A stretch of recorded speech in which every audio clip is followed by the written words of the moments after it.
things are, to make an organization orderly takes a lot of thought, and a lot of little battles have to be fought and won, and establish certain standards.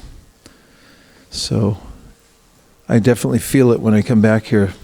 The lot's in place. Of course, there's a lot that's not too. That opportunity for the future. So thank you for coming down. We just had a marathon week of going to the corporate world. We were at earlier in the week in Intel, and then we went to Salesforce yesterday and Google today to do presentations, and find the people to be very receptive. In fact, we were just discussing on the way over that many of the corporations now are putting a lot of resources into volunteer work, giving away some of their profits for social welfare programs, not social welfare, but to do good for others and so forth. It's something that's on people's mind, is how to do service. Mark Benioff, who started the Salesforce company, who's the CEO there, had some spiritual association early on and thought about ways in which he could proactively give things away and do service. It's what people are actually looking for, is a way to be spiritual and happy. So Krishna consciousness really, as Karvin Prabhu was pointing out on the way over here, starts from the highest level in the Srimad Bhagavatam, saying that unless you're doing selfless service for the Supreme Personality of Godhead, which takes a little explaining how that's also service for everyone, because he's the root of others, is the highest standard of life. Dharma projita kaita votra poramo nirmatsaranam satam. That the Bhagavatam starts by saying that we give up all other kinds of motives, which are it calls cheating, and doesn't nourish the human spirit, but selfless service to the Supreme is perfect alignment with our nature, and it actually is the goal of life, and it's completely satisfying. So one of the ways to serve Krishna in the lists of various services is to hear and chant about him. So this space here at ISV was created specifically so that we could come and in a safe environment hear and chant about Krishna. So when my drum comes back, we'll try that, starting with some chanting. How is everybody? Yeah, what's good? Name one thing. Bring the mics out. We want to hear this.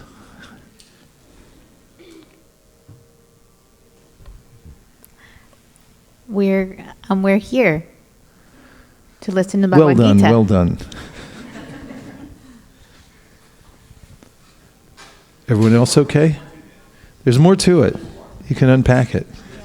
Same for me as well, whatever she said. Okay, whatever she said? Yeah. And what you want to say more? Or he wants you to say more? Well, by Krishna's mercy, we moved a year ago to North Bay, and North Bay means? Vallejo. Vallejo. Yeah. And the last time we saw you, we expressed, the desire to move closer, and thankfully, we moved just a couple weeks ago, 20 minutes from the temple. Last week. Congratulations and welcome. Yes, thank you very much. Yeah, it's no small feat to be here on a Wednesday night, because going through traffic from the North Bay would be like putting a man on the moon. You'd have to train for it for maybe 5 or 10 years to make that kind of a journey. But 20 minutes, that's nice. That's really nice. Excellent. Everyone else okay? better than okay.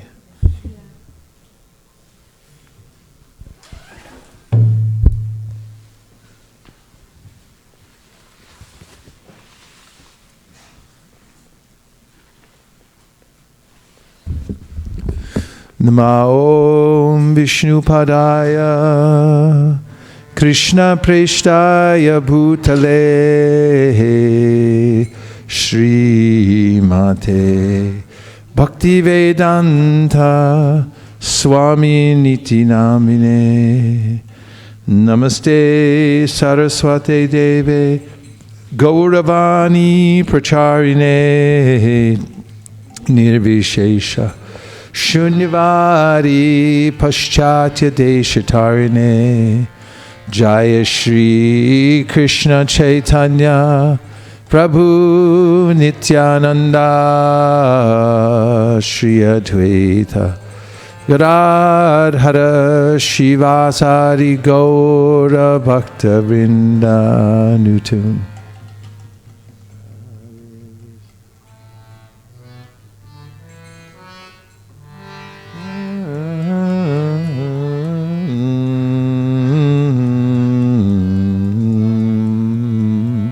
Hare Krishna,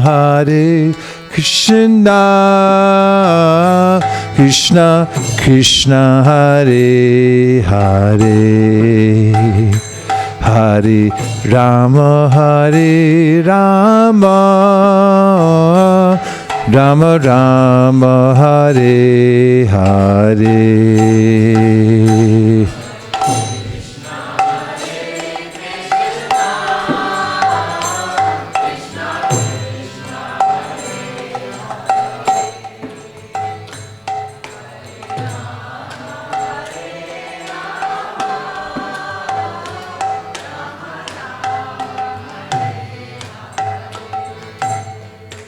Hare Krishna, Krishna Krishna, Hare Hare, Hare Rama, Rama Rama, Hare Hare.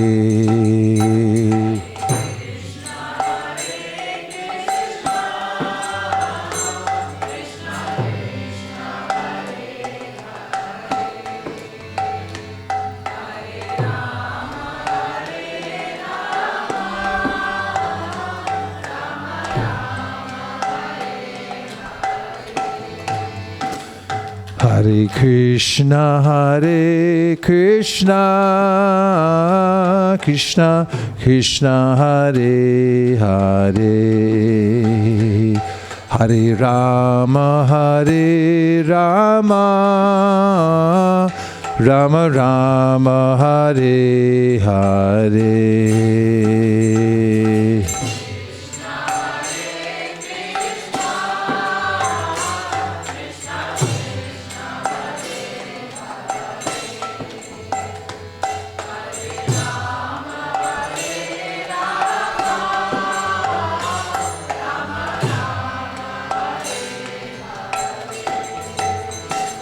Hare Krishna, Krishna Krishna, Hare Hare, Hare Rama, Rama Rama, Hare Hare.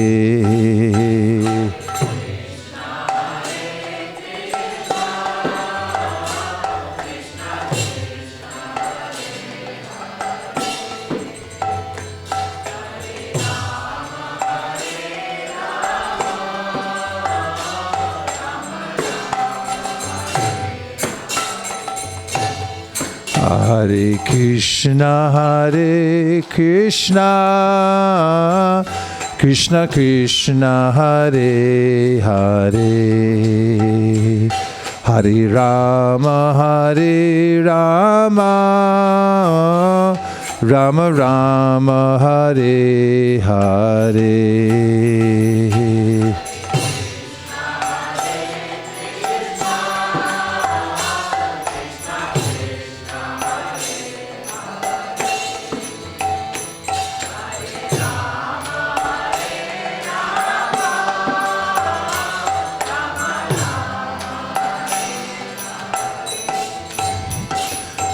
Hare Krishna, Krishna Krishna, Hare Hare, Hare Rama,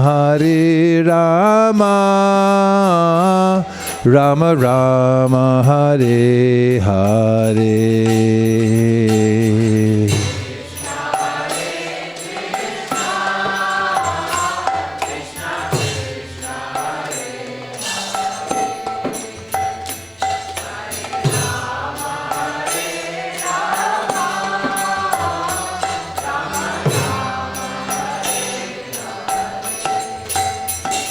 Hare Krishna, Krishna Krishna, Hare Hare, Hare Rama, Rama Rama, Hare Hare.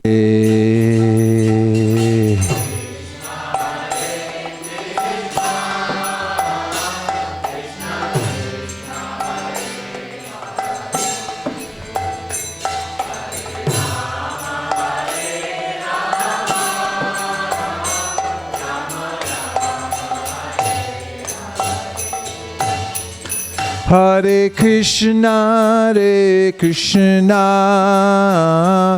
Krishna Krishna, Hare Hare, Hare Rama, Rama Rama, Hare Hare.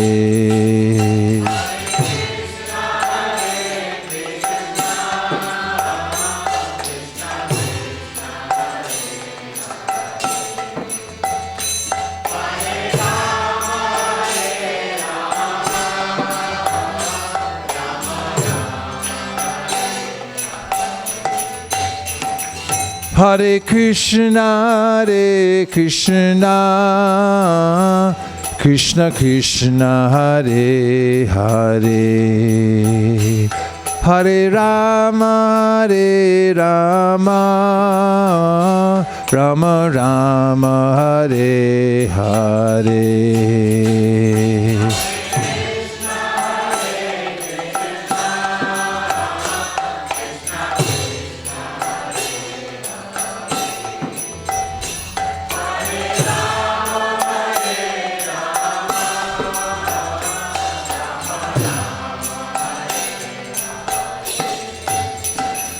Hare Krishna, Krishna Krishna, Hare Hare, Hare Rama, Rama Rama, Hare Hare.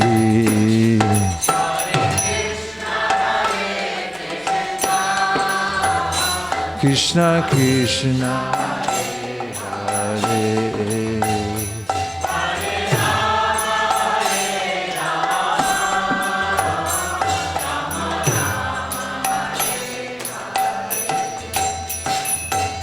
Krishna, Hare Krishna, Krishna Krishna, Hare Hare, Hare Rama, Rama Rama, Hare Hare.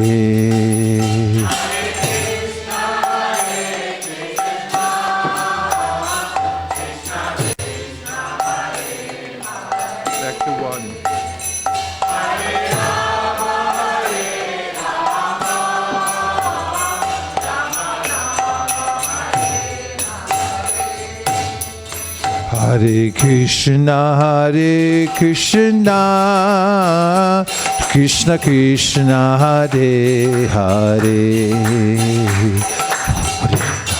Hare Rama, Rama Rama, Hare Hare.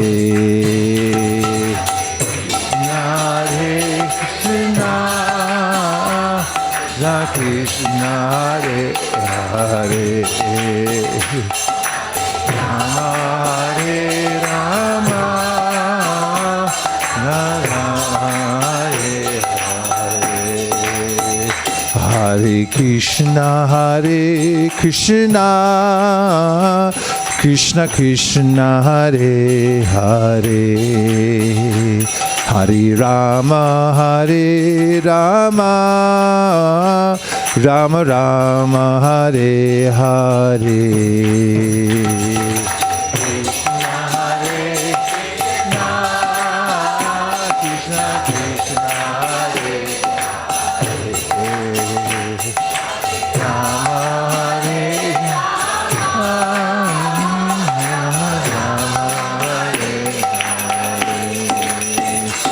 Hare Krishna, Krishna Krishna, Hare Hare, Hare Rama, Rama Rama, Hare Hare.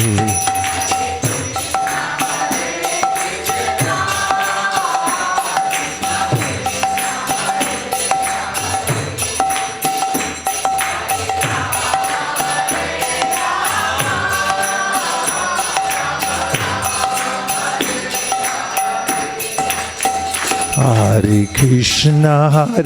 Krishna, Krishna Krishna, Hare Hare, Hare Rama, Rama Rama, Hare Hare. Krishna, Krishna,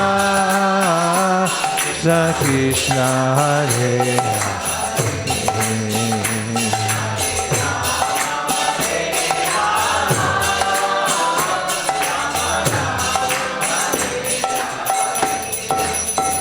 Hare Krishna, Krishna Krishna, Hare Hare, Hare Rama, Rama Rama, Hare Hare.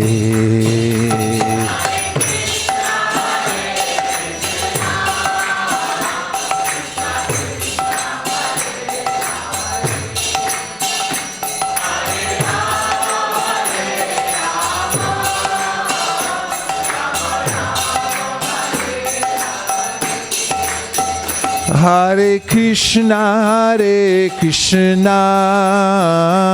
Krishna Krishna, Hare Hare, Hare Rama, Rama Rama, Hare Hare.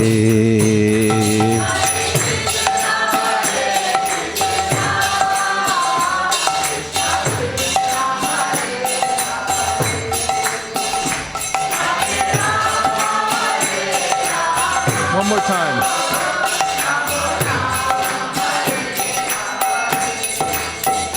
Hare Krishna, Krishna Krishna, Hare Hare, Hare Rama, Rama Rama, Hare Hare.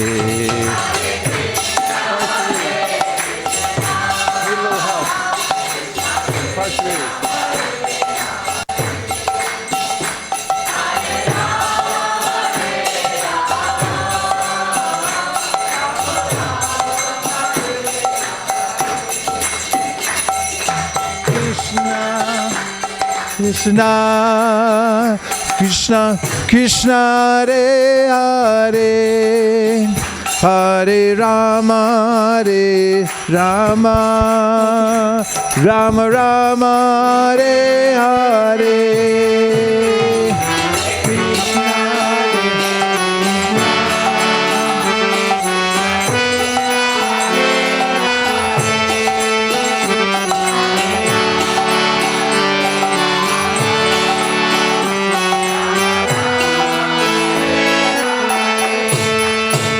Hare Krishna,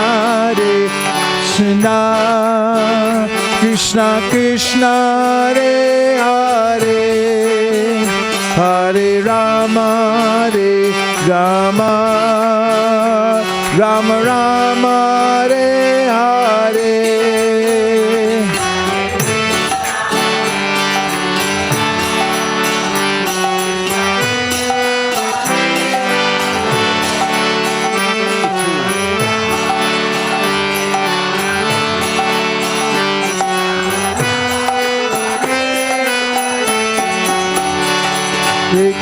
Hare Krishna, Krishna Krishna, Hare Hare, Hare Rama, Rama Rama, Hare Hare.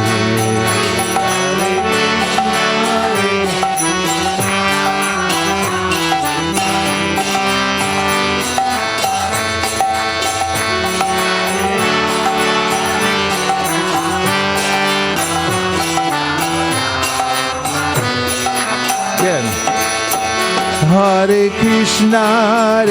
Krishna, Krishna Krishna, Hare Hare, Hare Rama, Rama Rama, Hare Hare.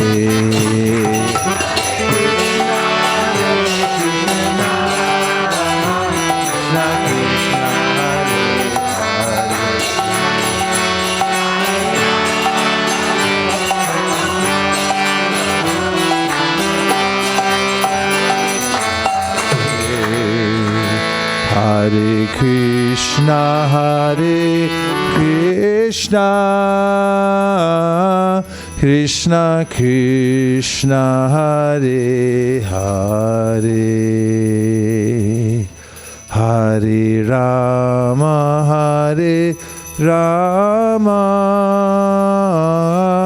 Rama Rama, Hare Hare.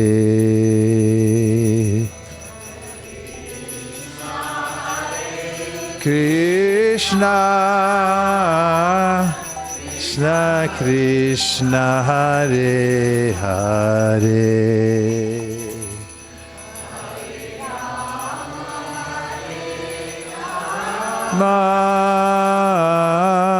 Rama Rama, Hare Hare. Gaur Premanande, Hari Hari Bo.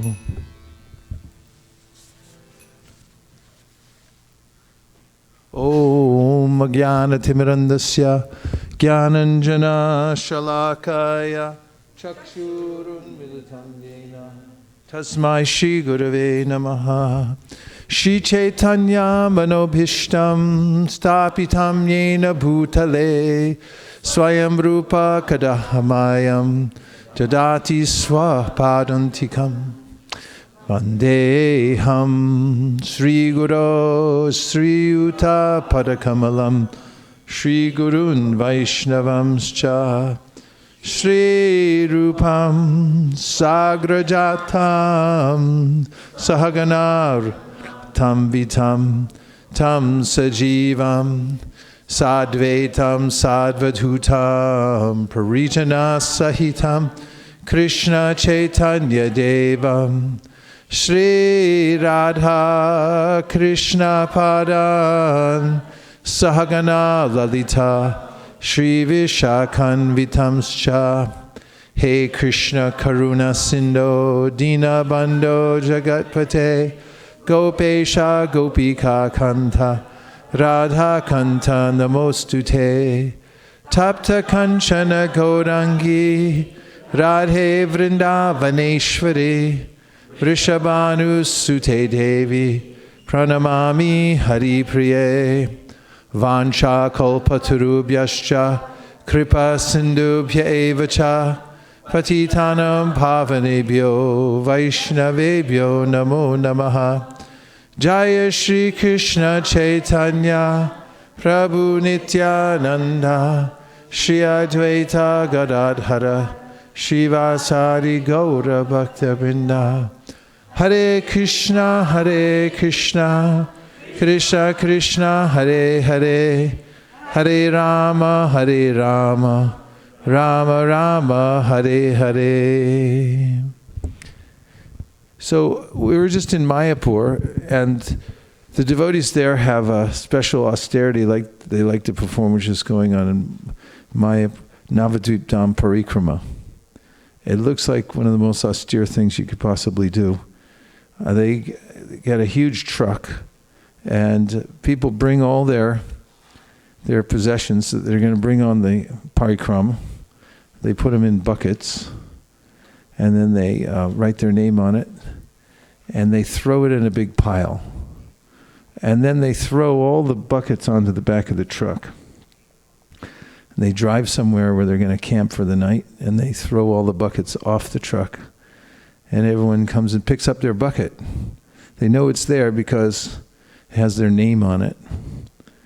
And the material world goes on like this too. It's like a big truck. And everyone brings with them this little bucket of desires. And that's even at the time when everything gets amalgamated at the end. This is described in the Srimad Bhagavatam, how the material world's being manifest and then it becomes unmanifest again. Things merge back into the Mahavishnu. And they come back out again. But when they do, even though they've all been merged together, you still get your little packet back. Asau gunamayer bhaver bhuta sukshmendriyatma bhi sa nirmiteshu nirvishto bhunte bhutej rutad gunan. Sutta Goswami says in the beginning of the Srimad Bhagavatam, the second chapter of the first canto, that at the beginning of creation, the Lord enters into the creation and makes sure you get your little packet back. Whatever little bucket of stuff you had during the last creation, you get it back again. So we carry with us from one body to the next the spool of various desires that we have to experience the material world in various ways. This is something that Krishna describes in the 15th chapter of the Bhagavad Gita, in which he describes the subtle nature of us moving from one body to the next. Shariram yaravapnoti yachap yukramatishvara. Let me start over. Shariram yaravapnoti. Now I'm really off track. Shariram yaravapnoti yachap yukramatishvara grihit vaitani samyati vayur gandam ivashayat. Something like that. So shariram yaravapnoti yachap yukramatishvara. When you leave the body, then you have a kind of a scent to you. Every living entity has a certain kind of scent. And I mean, you could pick it up. If somebody's been eating a lot of garlic and they walk past you, you go, whoa, what was that? You can smell it because it comes out of your pores. Similarly, our desires come out of our pores too. And you can sense somebody because we're very subtle. We can sense people's intentions and desires and so forth. Material nature is very subtle. It operates from a very subtle level. So whatever kind of scent we're emanating, that's why they don't let us in the spiritual world. We don't smell right. Because the desires aren't in tune. You have to become sweet. Everyone's sweet in the spiritual world. Shreya kanta kanta parama purusha kalpataravo druma bhumbhishchintamani ganamai toyamamritam kataganam natyam gamanam apivamshi priyasaki. It's describing how that everyone, because they're pure, they have no inhibition for dancing and singing pure songs about the Lord in the spiritual world. So spiritual life really means to become purified. In the Bhagavad Gita, Krishna says, Yesham tvantakatam papam jananam punya karmanam te dvandva mohanir mukta bhajanti mam dhridavrta. In order to be very determined in the practice of devotional service, one has to achieve a certain level of purification. And this is also mentioned in the Narada Pancharatra. Sarvopati vanirmuktam tat pratvena nirmalam rishikena rishikesha sevanam bhaktirutamam. There's a way in which, by practicing the tenets of bhakti, that one purifies one's senses. And when the senses become purified, then when they achieve their real nature, they become sweet. And one can then utilize them steadily in the service of the Lord. So shariram yaravapnoti yat shap yukramatishvara grihit vaitani samyati vayur gandham ivashaya. Just as when the air passes over various substances, it picks them up. So in moving about this world, I pick up various kinds of consciousness. And then, ukramantam stitam vapi bunjanam bhaggunanvitam vimudanana pashanti jnana chakshusha. When I leave the body, ukramantam, which means I step out of here, and I'm headed for a new destination, which comes by daiva netrena. It gets decided upon by a higher authority. Ukramantam stitam vapi bunjanam bhaggunanvitam. If you've studied the science of Krishna consciousness, you can see what's happening. And if you haven't, then you have no idea what's happening. It's very confusing and scary. So it's important to know what's going on. And so Krishna informs us of this subtle process that we go through, carrying with us our various package of desires. And even though we may change bodies in the material world, you get a whole new body after this one. You keep the subtle body, which is that little packet of goods you have that you carry around with you. It's got your name on it, and it shows up again when you come into the next body. And you take up with the kinds of desires, aspirations that you had in your last life, and a situation that is custom made for you because of the situation, the momentum you had from your last life. That, Krishna says, is shotram chakshu sparshanam cha rasanam grahanam eva cha adishtayam manaschayam vishayan upasevate. So he's naming how you get a certain kind of ear, and you get a certain kind of eye and nose and sense of touch. These are all very valuable, these senses, because, well, especially in the human form of life, it's described as a very rare, labvam sudurlabam vidam bahusam bhavante. To get the human life, you have to go through many other kind of species. And then when you get the human life, it's especially equipped. The eyes, the ears, the nose, they're all equipped around the mind so that you can understand the absolute truth. If you get rabbit ears, they may look cute, but even though they stick up like that, rabbits, they're not interested in Srimad Bhagavatam. They're interested in chewing on stuff. They'll chew everything, furniture, whatever. They look all cute and nice, but actually they bite. Nothing against rabbits. But they can't understand Bhagavatam and all the other kinds of species either. They get all kinds of combinations and permutations of senses to try to enjoy the world from every different angle. There's a weird thing about sense gratification. Once you try it, and you get a little bit of a taste from it, and then the taste wears off. So you got to try it a little differently the next time from every different combination that you can. I mean, otherwise there'd just be one flavor of ice cream, vanilla. But then it was a big thing, vanilla, then there's chocolate, and then when I was a kid, there was 31 flavors, if I remember the number correctly. It was called Baskin-Robbins. And everyone freaked out. There's so many varieties. Try 8,400,000 flavors. That's the idea, that you get to explore and try all different combinations of permutations, but unfortunately, it's the same thing over and over again, just repackaged in different ways. Same hearing, only just like slightly, try it like this, try it like that, try it like a rabbit, try it like a fox, try it like a mongoose. Whatever it is, you get different kinds of combinations. And in that way, you could try to taste something in the material world. But it's only after understanding that these tastes are all the same thing. They're just repackaged, recycled over and over again. And with some good fortune, one comes to understand that this is a futile attempt. So one can then inquire about a higher mode of happiness.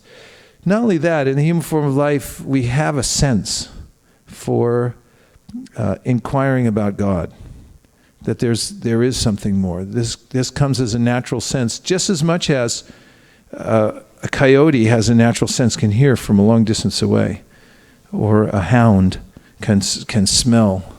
And really, they keep them at the airport. I saw at the international terminal. They keep this hound dog out there, and when people just walk by, the dog can smell whether you're up to some mischief or not. If you got something in your bag, they know from a mile away. I got stopped in Mexico because somebody gave me a sandwich. It had a tomato in it. One little piece of tomato, and that beagle came over and stuck his nose in my bag. And they said, "Okay, what do you got in there?" I got a citation for having a tomato slice. They can smell it from so far away. The human sense is they can sense that there's a God. There's a sense that there is a supreme. And then everything becomes available to one who then endeavors for it. If you just try for it, then there's an abundance of information and guides that will avail themselves to those who ask the question, how do I understand this a little bit more? That's the purpose of the human form of life. In fact, the Bhagavatam says, just try to live in such a way that you keep clear of a lot of disturbance, so that you can keep inquiring and you can make a deep research into the absolute truth. Then you'll be happy and you'll be successful. So there's a great need in human society. Otherwise, all the different kinds of books that people get, if they don't have this kind of information in them, they become really a source of frustration, because it seems like it should satisfy you getting knowledge, but until it reaches a certain threshold, that is, starts describing actually what is the Supreme and giving some details about it, then it disturbs the mind.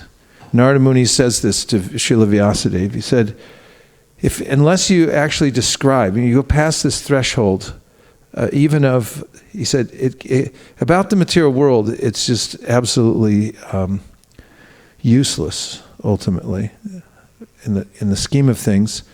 But even, he said, if you describe Brahman, but you don't describe the details of the Supreme, the source of Brahman, Krishna, Brahmano hi pratishtaham amritasya vyasya cha shashvatasya dharmasya sukhasya ikantikasya cha. Krishna says, Brahman and all the other features of the Supreme come from me. They emanate from me.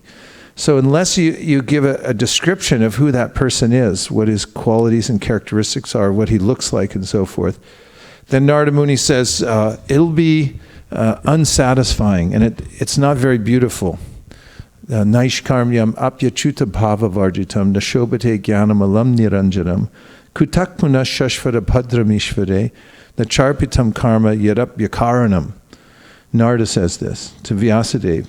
He says, Naishkarmyam, there is a way of which one can come to the end of trying to enjoy the combinations and permutations of matter and be very determined about it and perform austerities and so forth, and come to a sense of self-realization. Aham brahmasmi, I'm not matter, but I'm spirit. But he says, Naishkarmyam apyachuta bhava varjitam nashobate jnanam. If it doesn't include knowledge about Achyuta. Who's Achyuta? Achyuta means Krishna, the infallible Achyuta bhava. And unless you have a sense of feeling for Achyuta bhava, nashobate, it doesn't look very nice. That's not beautiful. It's not satisfying. Nashobhate jnanam alam niranjanam kutak punaste. He says, what to speak of? Kutak punaste. That if you engage in material activities and material research, what to speak of that, he says. Because that is simply leads you back into the mire of suffering in the material world. So there's a standard of beauty and knowledge that is satisfying to the self.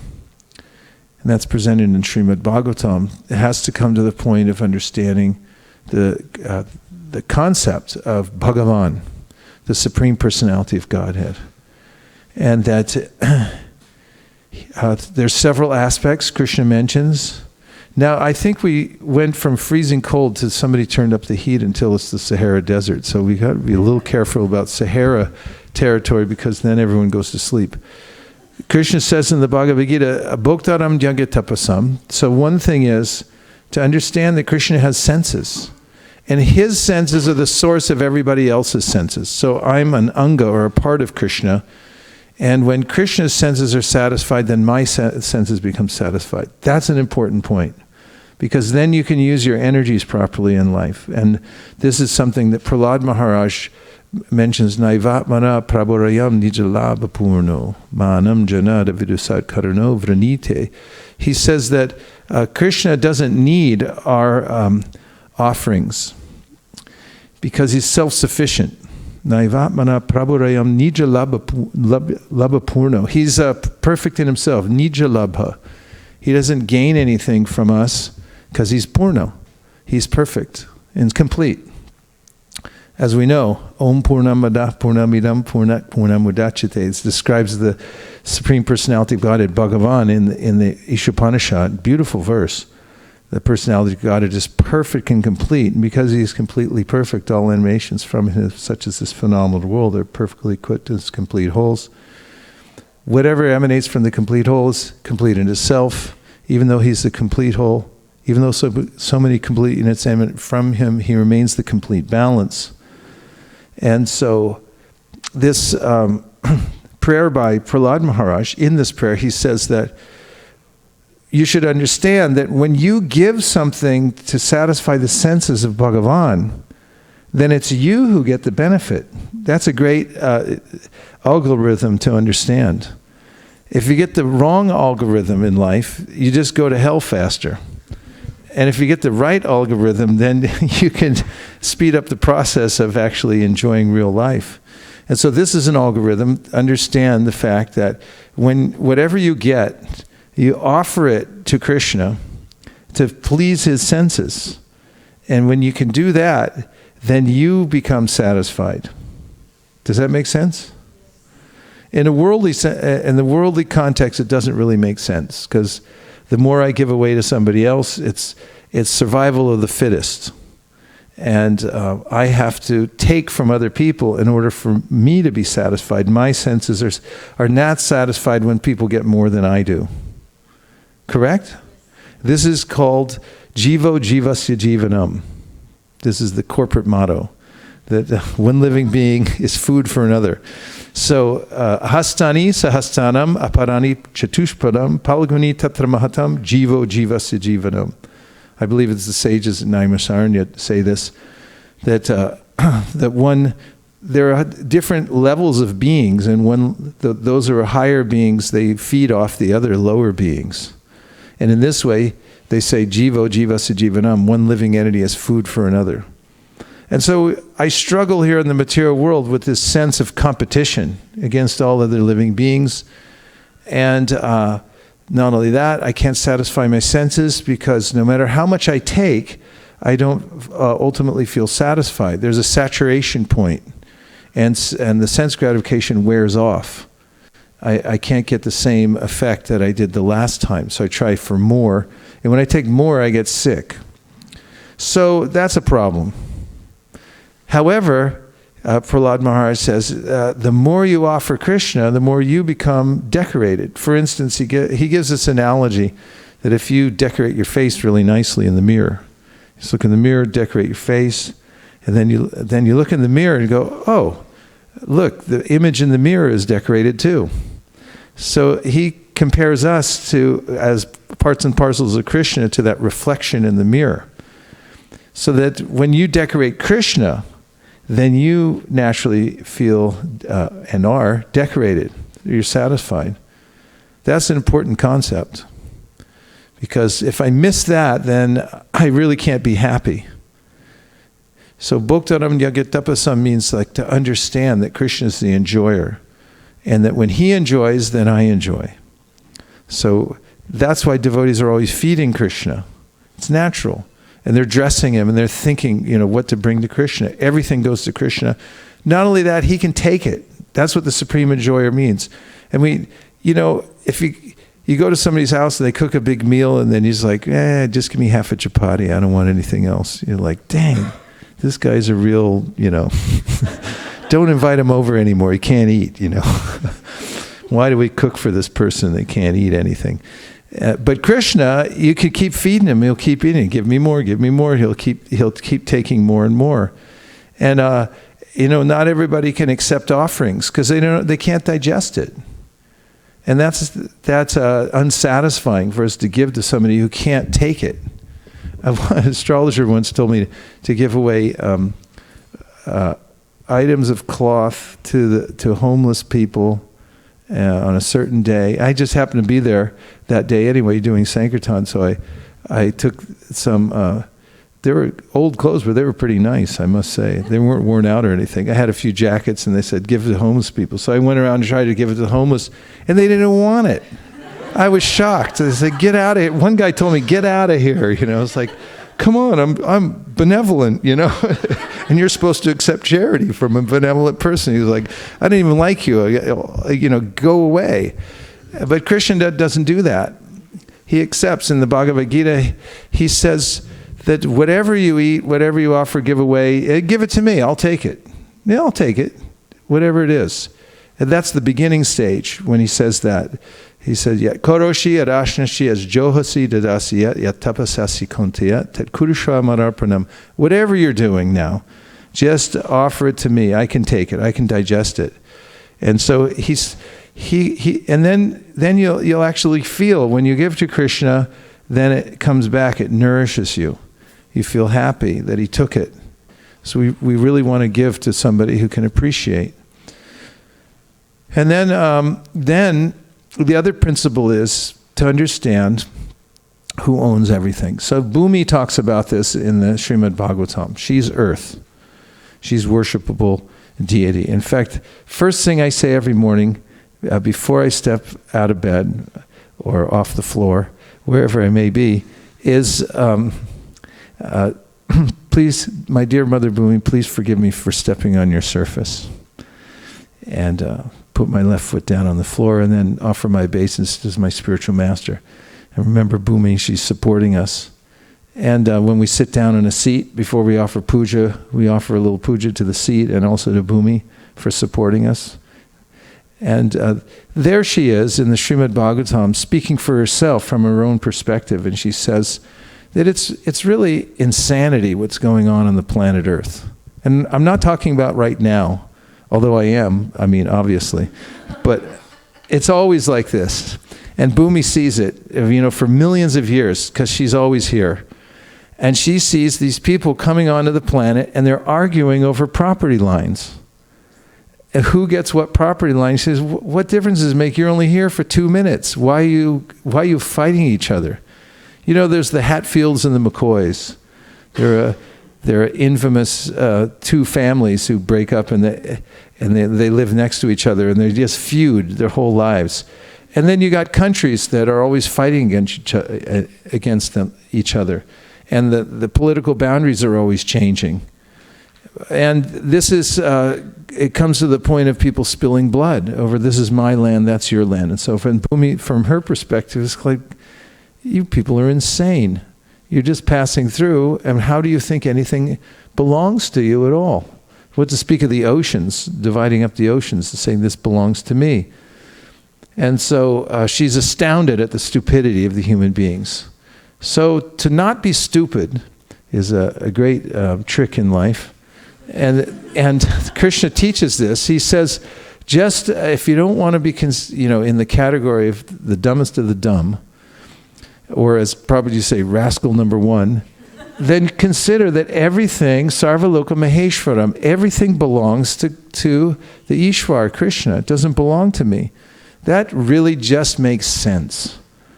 And if one takes on this vision that is offered in the Sri Upanishad, verse please, give him the mic. Hopefully you were listening.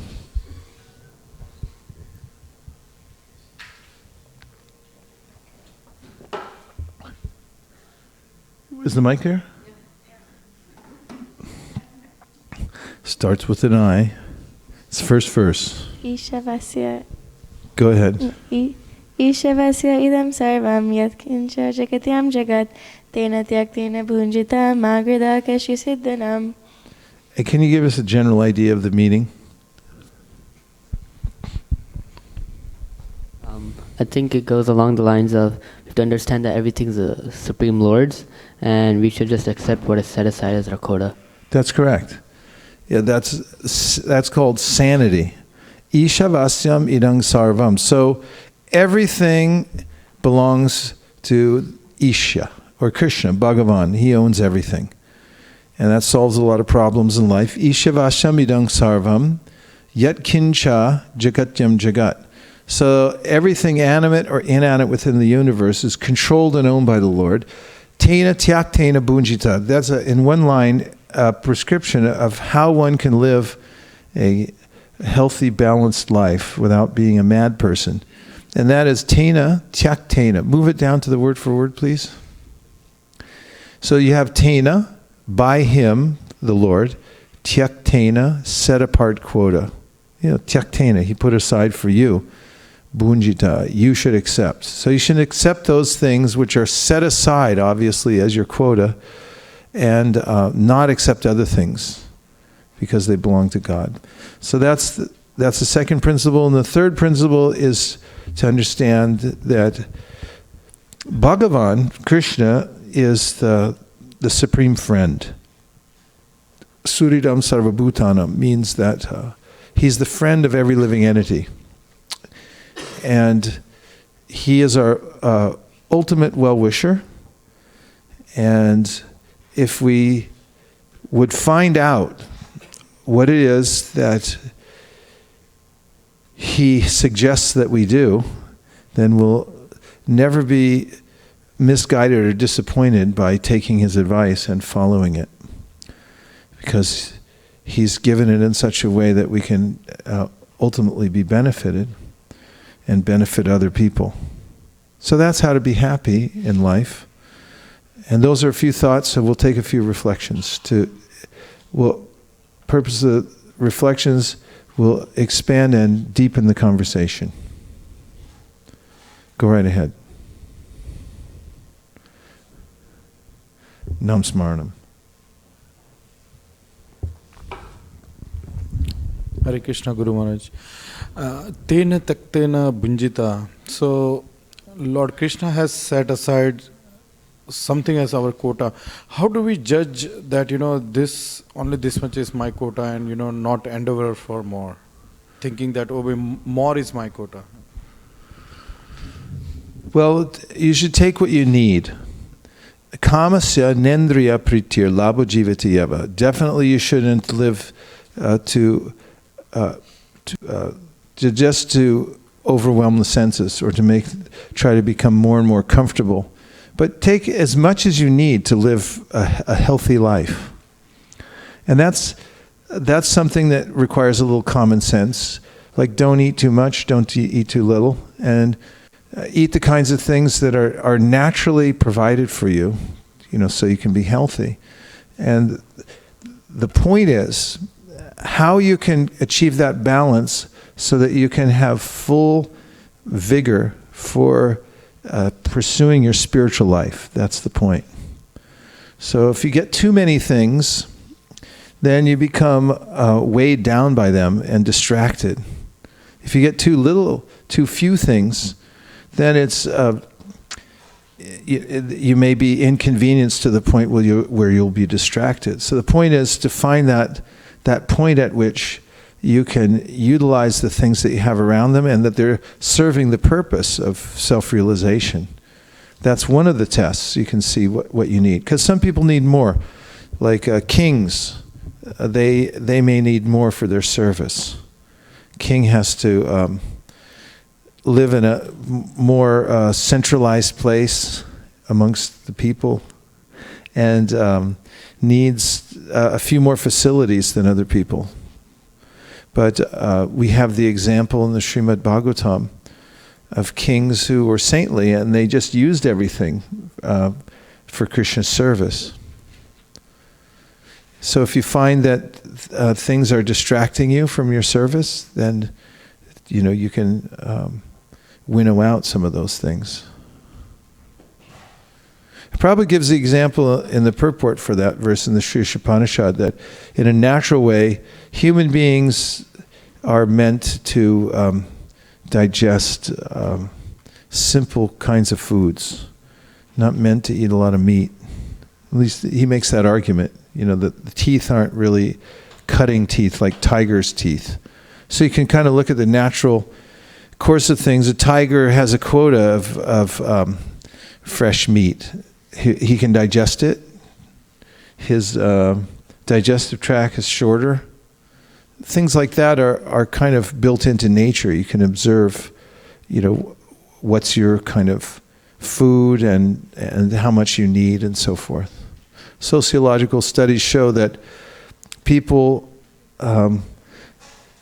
don't need an excess. Well, there's a certain amount, for instance, of income you need to get the kinds of things that keep your body and soul together. But past that, it doesn't really add much to your life. Just more anxiety collecting money. Somebody else had their hand up. Yes, Sundar Prabhu. And then back to Shraddha for the internet.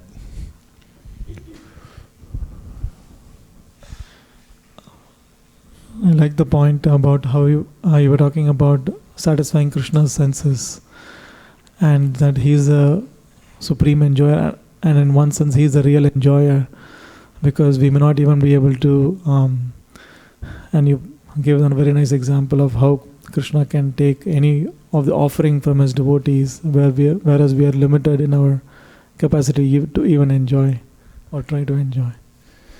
Yeah, and we're limited in our capacity to be the friend of everyone. This is something that Srila Bhaktisiddhanta and also Srila Prabhupada used to point out when people would talk about doing philanthropy, and he would ask them, what can you really do to help people? Or what can you really do to help animals? When I was a kid, there was an oil spill in the San Francisco Bay. So a group of us kids got together and we went down there to save birds. And we were pulling seagulls from the water, and they were just all black and they were covered with this tar. And we take them to this little station where you'd bathe them with mineral oil, which takes off the oil and stuff like that.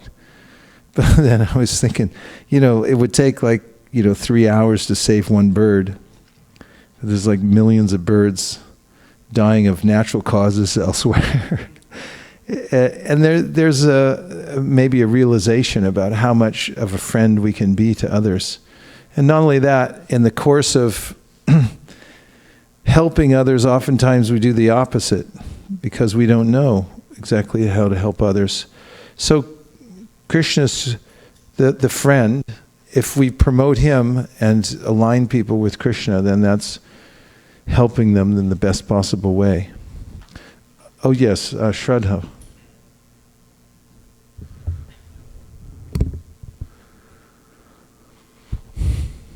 So Maharaj, I had a comment and a question. A comment and a question, and a little more volume on the microphone, which is green mic.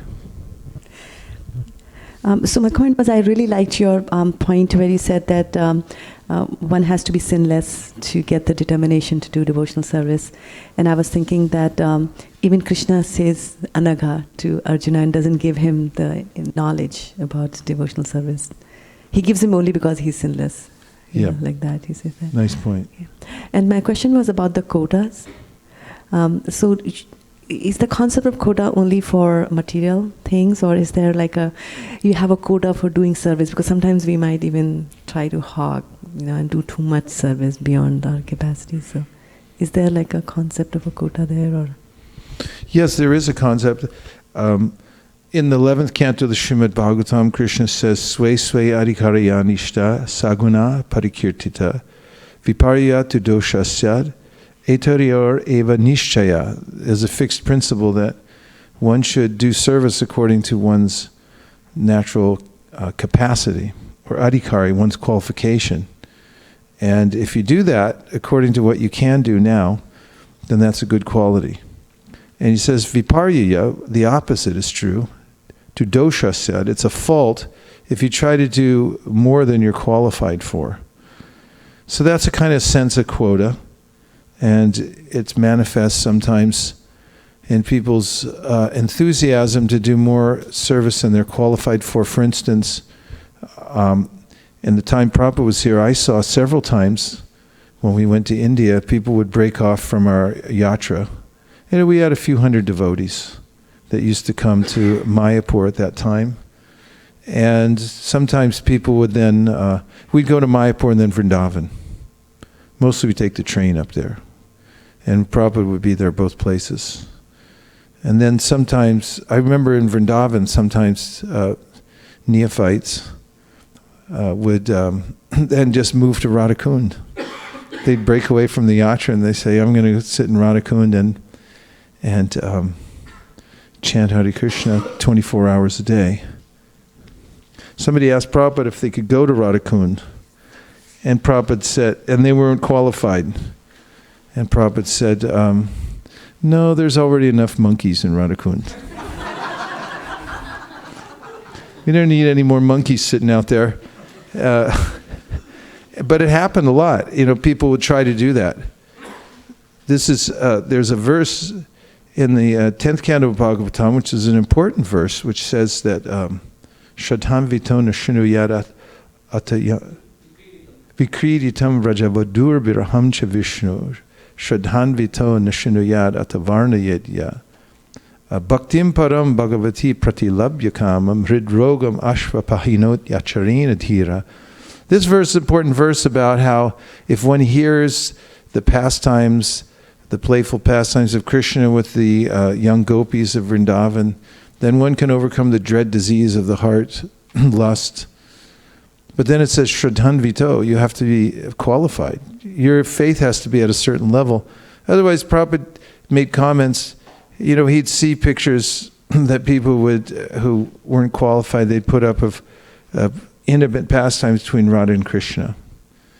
And he would object to that. He said they should put up a picture instead of Krishna as the supreme controller of the universe. That's the level that they should start. That's their quota, their adhikari, where they can start.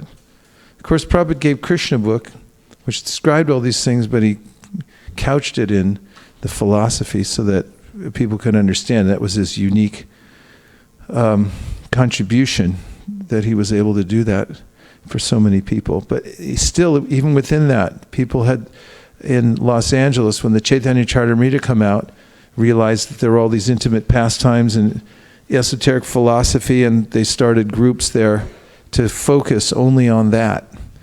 And they had the idea that now we'll advance much quicker than everybody else because we're not going to read Bhagavad Gita and all those lower things. We've graduated. And we're going to only concentrate on Krishna's pastimes with the gopis because that's the rasa we want. And so forth. And Prabhupada pointed out the folly in that they weren't qualified for that.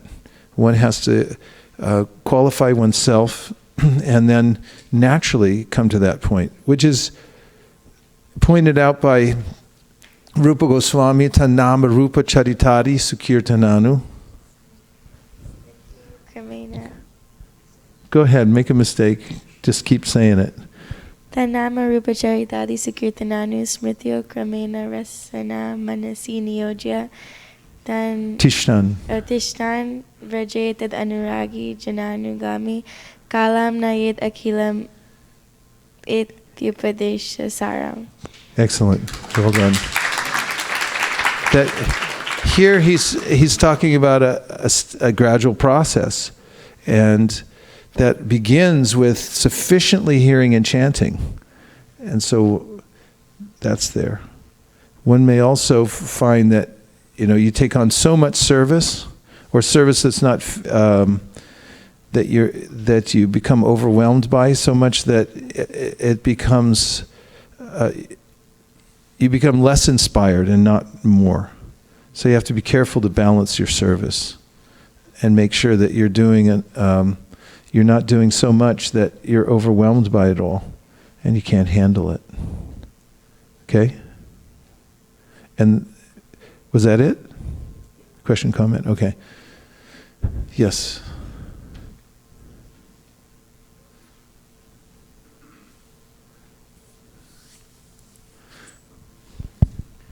Hare Krishna. Maharaj, a lot of times devotees in general, I'm sure everybody gets asked by the people around, like, what is Krishna consciousness and what is Hare Krishna, what is ISKCON, what is devotion? So this is a reflection that I've seen, that what happens is people in general are not used to the idea of giving love to Krishna or giving anything to Krishna.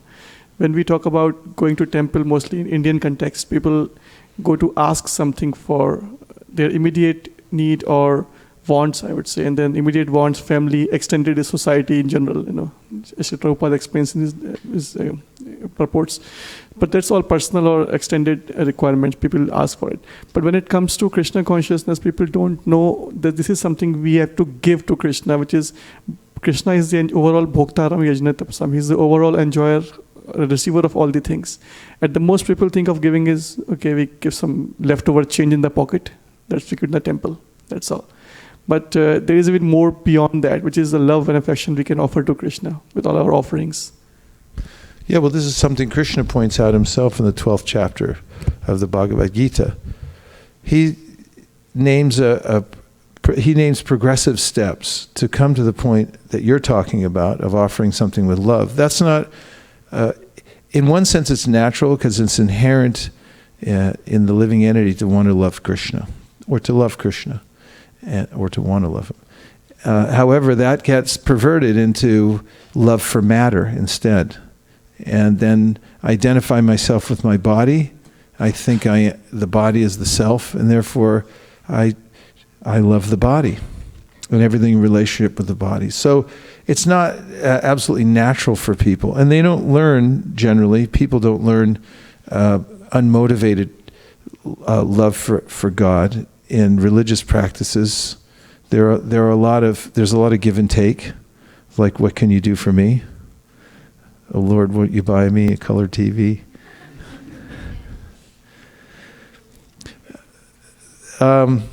So Krishna says, if you're not at that stage, then you should practice the tenets of bhakti yoga, sadhana bhakti, so you come to that point. Because as Prabhupada describes in the Nectar of Devotion, if you start the process of bhakti yoga, even though you don't have spontaneous love for Krishna, if you hang around devotees and you come in the room and everyone's making garlands and they're very enthusiastic about it, it's like, what are you doing? It's like, why don't you sit down and find out? You can help us. And then, you can also come and see the deity in the morning, and you can offer something, or you can learn to dress the deity. And then after a while, you start getting attached to it, and it becomes more spontaneous and natural. This happens in natural progression. So some people can't do that. So Krishna says then, if you can't do that, then what you should do is you just work, because you're going to work anyway. And when you get some money from your work, then give some of it to Krishna. And, you can give it to Mayapur Bihari, because he'll use it to buy Gitas and put them in hotels and hospitals, right? And then that gives you, you're giving somewhere. So Krishna says, start there. Then he says, you may not be able to start there. Your family might object, as an example. They might say, don't give any money to Maya Bihari. We should, I don't want to give to Hare Krishna, So then Krishna says, okay, if you're in a tight spot like that, he said, try to give it for some good cause. Give it away somewhere, voluntarily, because from that you'll grow. It's the beginning of something.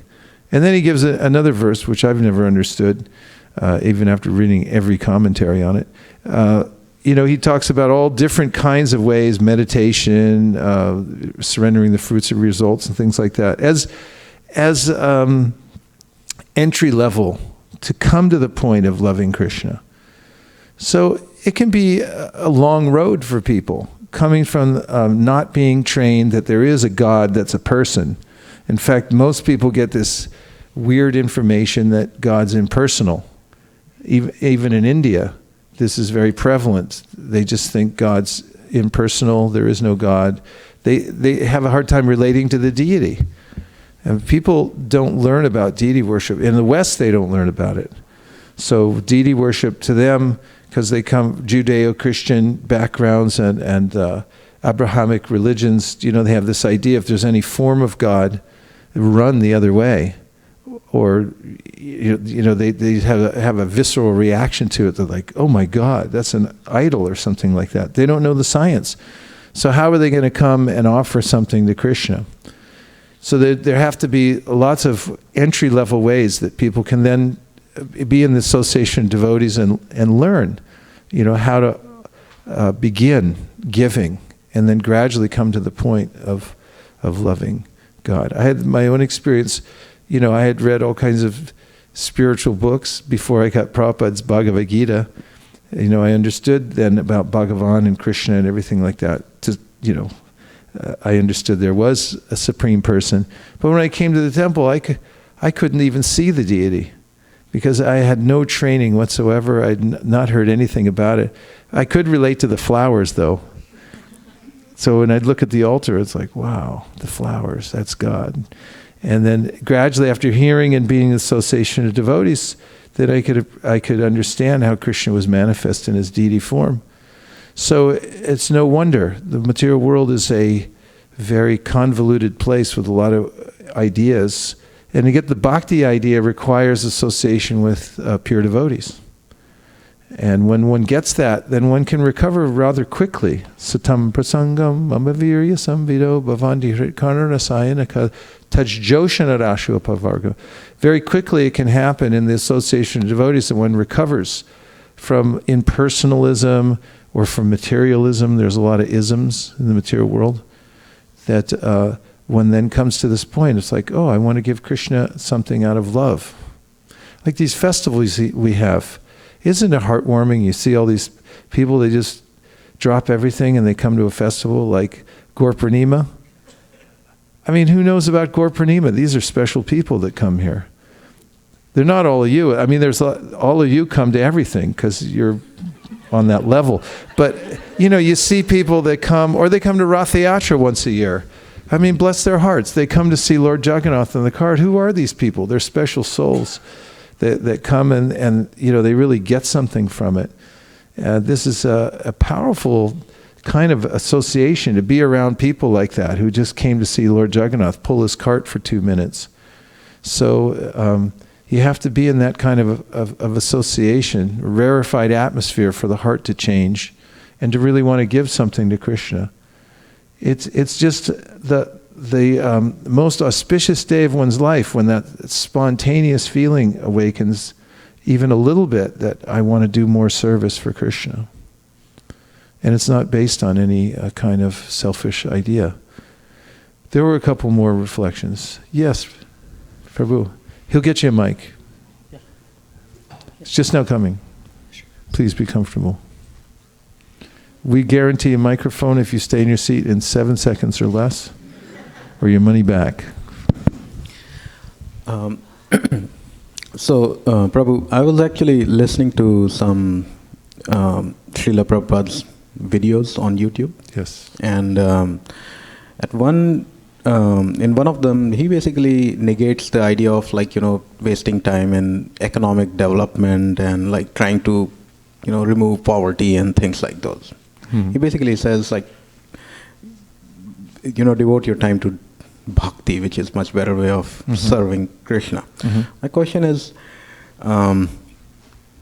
if there is hunger and poverty right in front of you, you go to temples in India, you will see lots of people outside the temples. And when I was growing up in India, I was always struggling. If there is a God, then there was so much pain and suffering right outside his home. God lives in that building, so why is there so much pain and suffering right outside the building? So my question is, if you were to alleviate some of that right there, will that not count as service to Krishna? Will not be a good way of showing devotion to Krishna? Well, first of all, I question your premise, because I'm not sure which temples you're looking at, but any temple I've gone to in India, everyone's having a big party. You go to Tirupati, they let anybody in and they'll feed you. And certainly going to any Hare Krishna temple, they'll feed you. And I remember as a brahmachari, I didn't have any money at all. And I just travel all over India on trains, and I go to the temple and they just fill you up and give you prasadam.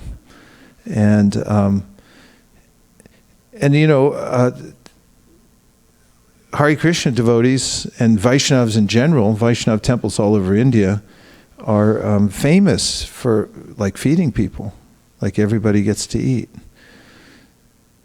So the thing is that you really can't solve the various problems in the material world, like the hunger problem, by doing it piecemeal. It has to be done in a systemic way. Of course, if you see somebody who's hungry and you offer them something, of course it's a noble act. But if you put all your energy into that and declare that this is our main cause, ending hunger, then this is a losing battle, because it's not really possible to eradicate it. Just like eradicating disease. If you start naming the various diseases that are available to us in the world, start with A and then go to B, C, D, we'll be here all night. And once one's down, the other ones will come up. So there's that. And there's another sense in which people, when they start to do these kind of philanthropic types of things, feeding the world and stuff like that, they generally use all kinds of resources that are harmful to other living entities. This is something that Srila Bhaktisiddhanta pointed out, that people who start philanthropic organizations and feed people, then they go kill poor animals to feed other people. Of course, your question was, what's the harm in helping somebody out? But that's the natural life of a devotee anyway. Whenever devotees go out, they're always thinking how to do good for others. They'll give them knowledge first and foremost. Even Jesus said that. You can feed a man a fish, or you can teach him how to fish. As a general metaphor for this idea that, what are you going to do to actually help a human being? People nowadays, I see a lot of people beg along the street, and they'll put up signs. They'll say, I need a beer, please donate. They make more money than the other people who just sit there, because everyone says, oh, that's kind of cute, and he should drink, it'll help him. And that's charity in the mode of ignorance, because will it really help him? And if you give money to somebody who doesn't know what to do with it, how does it help him? And if you give food to a hungry person who doesn't know how to care for him or herself, then how in the long run did you eradicate hunger or help anyone? So there's a sense in which that really helping people has to be done from a very intelligent point of view. You have to see what the ultimate cause of their suffering is, and who they are also. Are they the body, or are they something else? And then start from the root level to help people. There have been a lot of people that have come to the Krishna consciousness movement who were really disoriented and not able to take care of themselves, who adapted to the life of Krishna consciousness quite nicely. Other ideas or reflections? Yeah. You mentioned that satisfying Krishna senses satisfies our own senses. So I was just wondering, is there like how does Krishna say how his senses are satisfied? How he's satisfied? Yeah. How is satisfied to the utmost? Yeah, how his senses would be satisfied?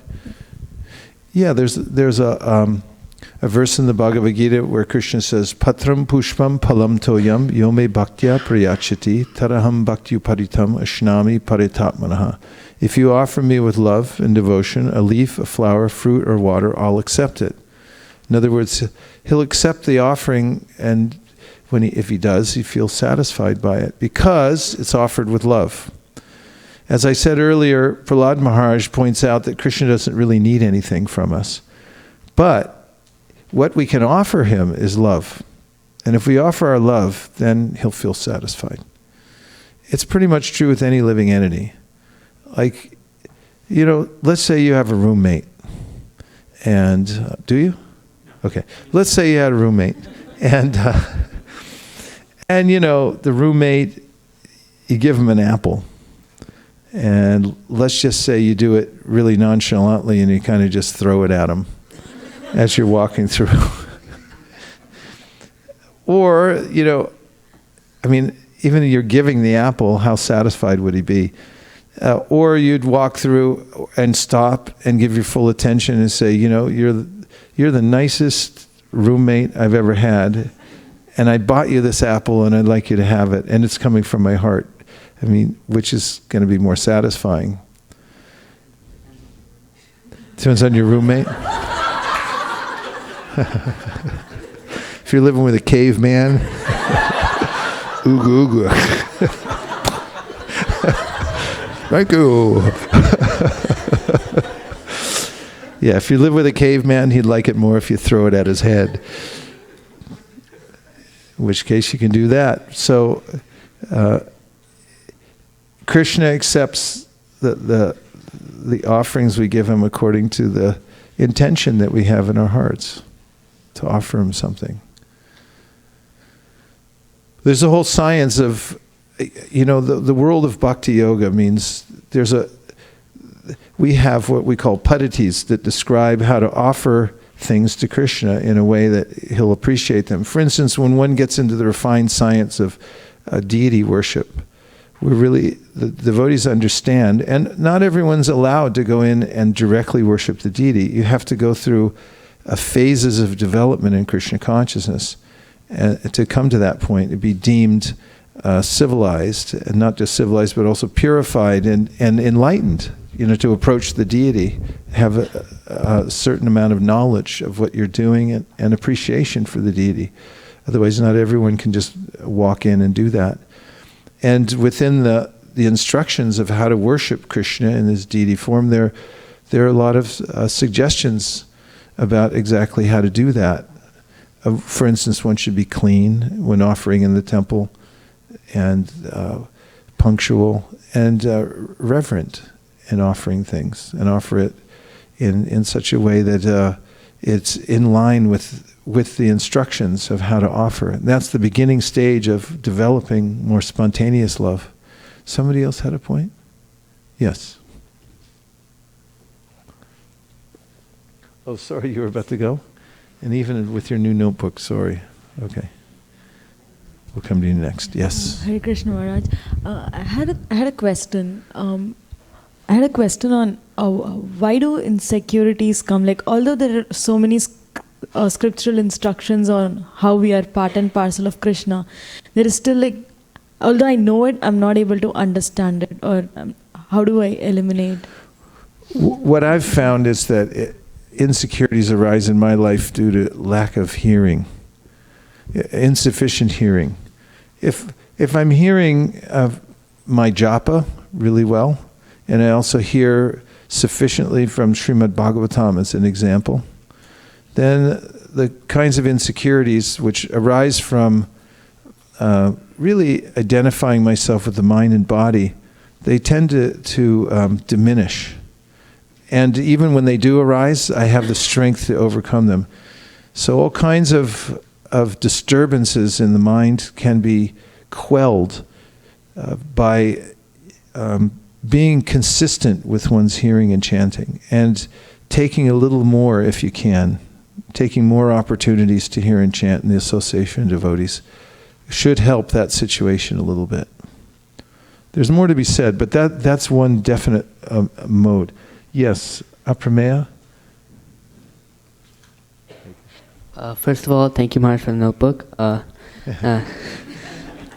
have 2 points. One is you mentioned about how you respect or offer a silent prayer to Bhumi Devi every time you wake up.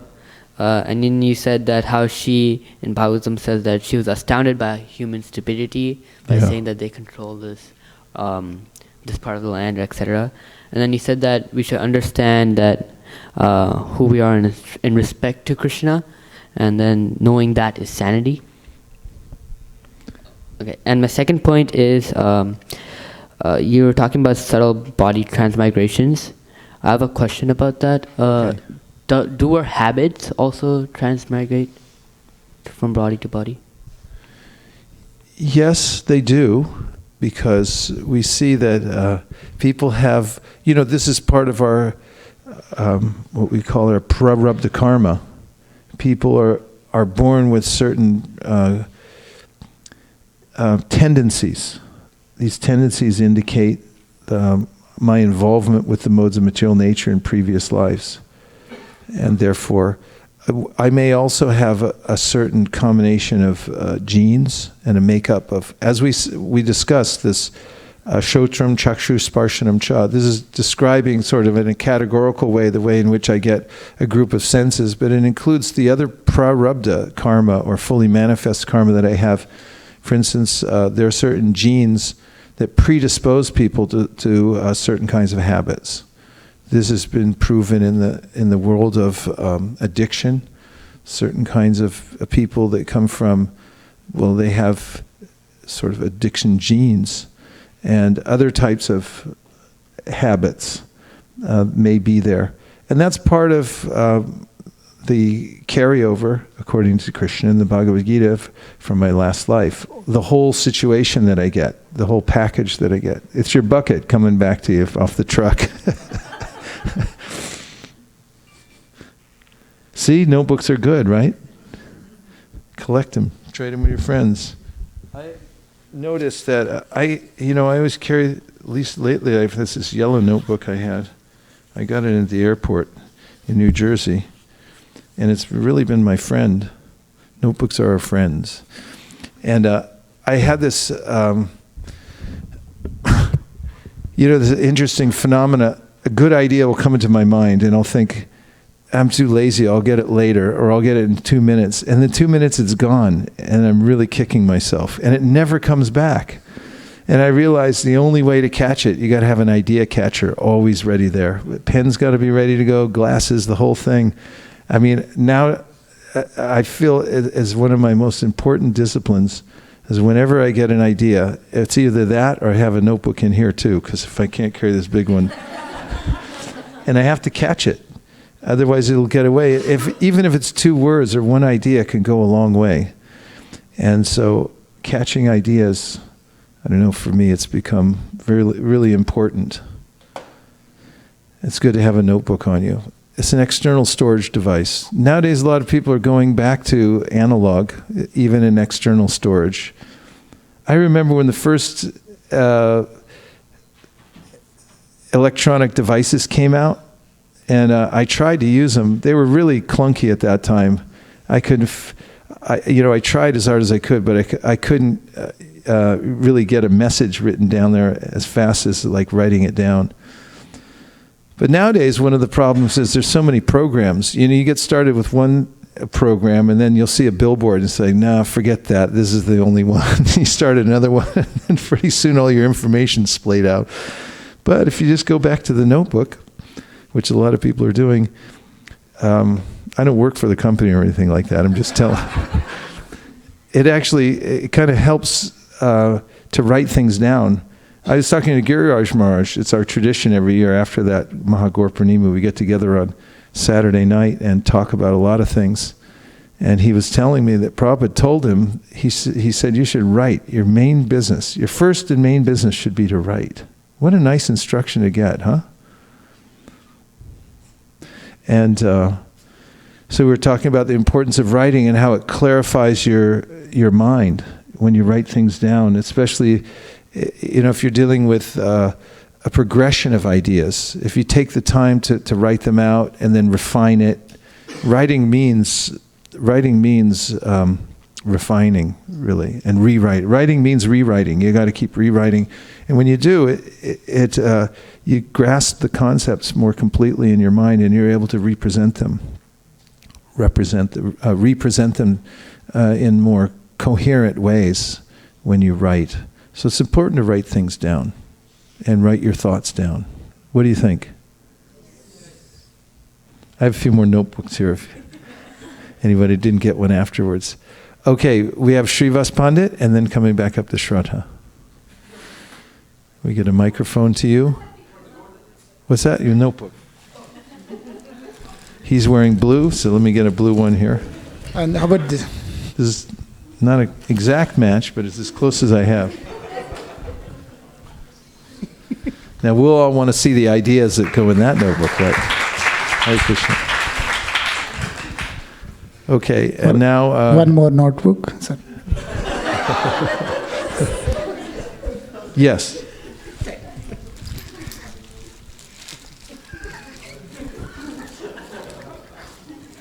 Blue for you, green for you.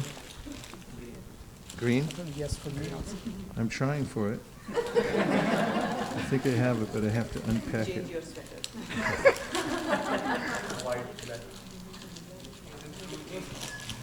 Green. Shraddha, you had a point? Before there's a stampede? Okay. What's that? From the internet? Question from the internet. This is Gopal Champu Prabhu from New York. Gopal Champu. So, Hare Krishna, dear Guru Maharaj, thank you for the class. My question is, should one learn how to become satisfied in whatever service they are currently in, tolerating any difficulties? Yes. In fact, satisfaction is the austerity of the mind. And we read the other day in the 10th canto of the Srimad Bhagavatam, that's from the Bhagavad Gita, Krishna says in the 17th chapter that one of the austerities of the mind is satisfaction. You have to practice it. And also, we read in the 10th canto just recently that one purifies the mind through satisfaction.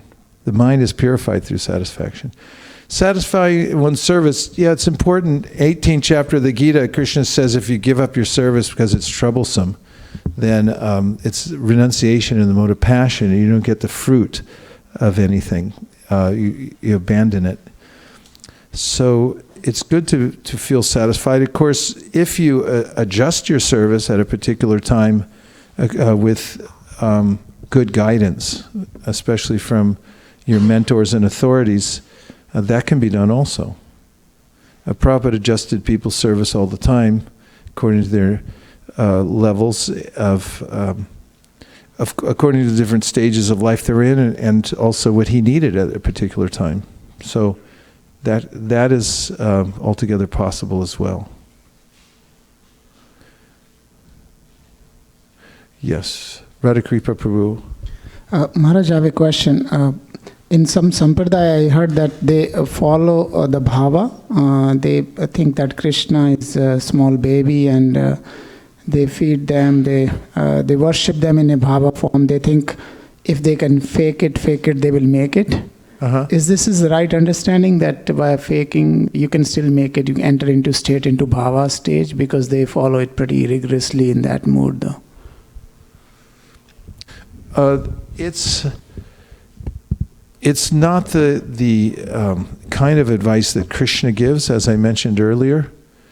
It's better to accommodate one's particular nature and qualification for doing service and develop by association and hearing a natural attachment to a particular way of worshiping Krishna, rather than faking it. So this is an idea that some people have, that you can just suddenly imitate the activities of an advanced devotee. One of our acharyas, Gaur-Kishore Das Babaji Maharaj, used to say that such imitation was like a new bride. She wants to have a baby right away. And then she happens to be at the hospital in the maternity ward, so she hears a mother giving birth in the other room. And she's crying out in pain, like, I guess, it's demonstrative. She can hear it from the other room while she's delivering the child. So the young woman goes home, and then she starts making the same noises. And it's like, what are you doing? It's like, I want a child. The child doesn't come from your imitation of the symptoms that somebody else has, but it actually comes from conception. And the conception comes from hearing in the association of pure devotees, as evidenced by the birth of Krishna. In the 10th canto of the Srimad Bhagavatam, we see that Krishna first appeared in the mind and then the heart of Vasudeva, and then was transferred to the mind and heart of Devaki. And this, our acharyas said, is the meaning of Diksha. That bhava is transferred from the heart of a pure devotee into the heart of the disciple, and it happens by service, surrender, and hearing.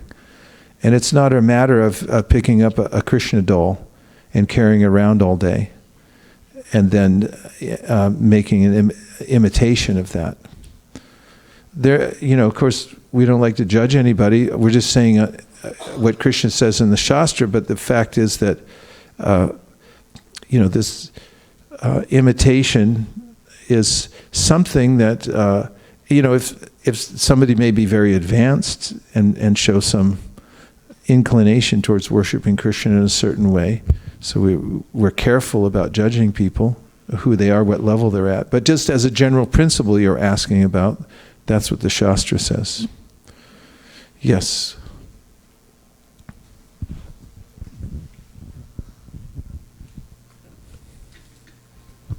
Thank you, Maharaj. Oh, by the way, you sent me the Bengali stuff, right? Yes. Thank you very much. It's how to write Bengali. I noticed the need for it in Vrindavan especially, or in Mayapur as well. You got to read things in Bengali when you're around Gaudiya Vaishnavas. So Maharaj, my question is how to remember whatever we hear when required, and how to put them in practice. Well, practice could come first, and one of the best practices is to repeat what you hear, because there's Shravanam and then there's Kirtanam. When you hear sufficiently, then you'll be able to speak sufficiently. And if you speak what you hear, you teach it to other people. It's one of the best ways to learn. I had a godbrother, he passed away. His name was, what was his name, Navina? He's from America, but he spent a lot of time in Russia. He's a very good scholar. Died about 10 years ago. Anyway, I hadn't seen him in many years, since the 1970s, when he joined the Radha Damodar bus. And I was really surprised at how eloquent a speaker he had become, and he had written a couple books and things like that. So I went for a walk with him. I said, how'd you get so advanced anyway? And speaking and writing and so forth. And he said, from teaching. He said, Purnachandra, yeah, thanks, Purnachandra Maharaj. And so he said, he said he's constantly in teaching mode. And when you teach Krishna consciousness to others, then it'll force you to be prepared to remember things and to imbibe them in the first place. So that really helps. And they'll also ask you questions that you can't answer, and then you got to go research it and find out for the next time. So that's one way that really helps, is to be a teacher. Yes.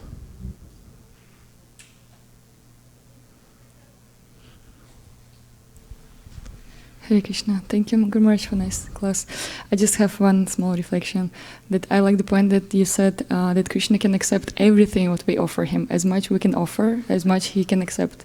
Because I noticed that there can be good intention in person, and he or she, he offers something to usually to the people, the person, and he gives, and then this person or these people coming to this start thinking that actually he wants something from them.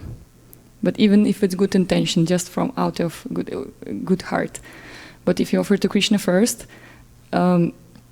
afterwards you will give even prasadam, right? We offer food to Krishna first, and then you give this prasadam to people not to get out of them something, but to try to help them.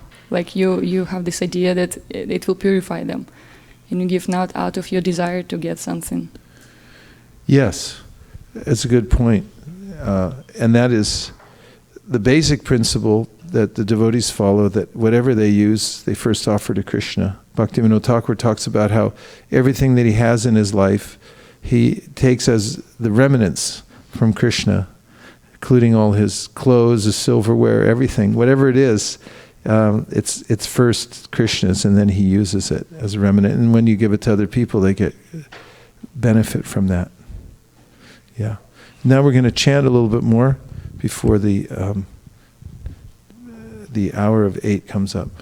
Yes? Yes, another question.